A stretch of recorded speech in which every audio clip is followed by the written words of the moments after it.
Okay, so may kasama tayo dito. Dito to kilala, pero yung pamangkin ito kami din nagpagaling na nagkaroon sa amin ng 8 million views na sa TikTok. Pati sa Facebook, alam ko, nag-viral din yan si, si Manggugupit eh. Ano napano ko naman, sir? Na-aksidente po sa motor. Ito, tingnan nyo. Ito po yung normal na kami ni sir. Ayan, kagaya mo nito, sir. Para makita nyo po yung pagkakaiba, ito po yung normal. Ayan. Ayan, ito naman po yung na-disgrasya. Ayan. O, tingnan mo ulit ah.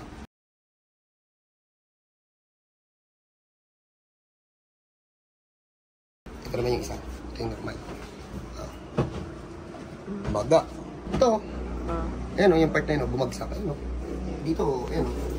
Dito pa lang kita na yun eh o. Itong part na to, ito yung normal. Ito naman tong part na to, kung mapapansin nyo, nakaganon siya o.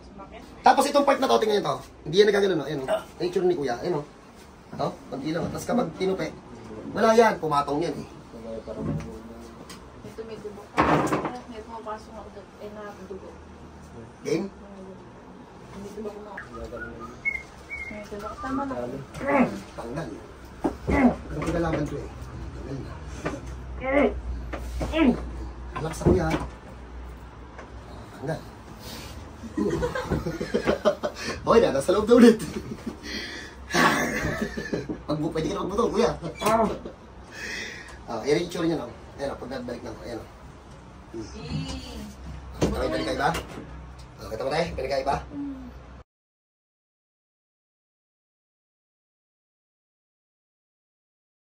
Tapos tingnan natin. Ay, pagpahinga mo natin si kuya. Masyado naman sa list ito. Ayan na, may laro na. Kaya bawag ako. Yun. Bonjour! Bawal kumagat. Natawa na siya. Hindi ako kapupukas sa mga tao sa inyo. Okay na. Ayan na.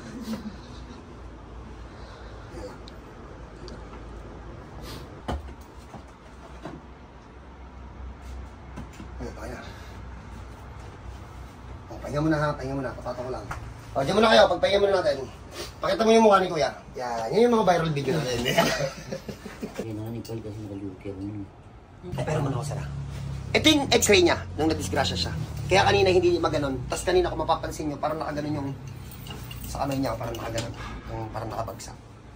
So ngayon na naibalik na natin, syempre maga pa yan. Wala akong magagawa dyan. Tatanungin lang natin si kuya. Kuya, huwag kang magsisinungaling ha. Dapat ang pakiramdam lang nito parang pasalang. Kasi maga eh. Try natin ha. Hindi na siya ganun. Magana din. May habang din. Same na. Okay. Sir, last. Close open mo. Okay? Hindi na. Magaling. Bakit? Hindi ko siya nagigilip kasi sa brake ng motor. Ay, hindi ba? O, bawal pa magmotor ha. Baka magmotor ka agad. Okay, so ano na muna natin to? I-wait lang po ha. I-brace lang po namin. Tapos i-check pa kasi namin. Pakita mo ba natin yung hilotin kasi ibang katawan? O, pag may ganito kayong case, punta lang kayo dito, kaya-kaya to ng hilot. Hindi ko lang bibitawan at i-brace pa to eh. Sa mga madidisgrasya po sa motor na magpupunta dito, tapos kunwari, natamaan kayo sa tuhod or natamaan kayo sa ganito, mag-expect po kayo na i-check namin lahat kasi syempre disgrasya yan. Check natin lahat ng parte ng katawan nyo kung may iba pang tinamaan kasi pag adrenaline rush, minsan ang natatandaan na lang yung may masakit.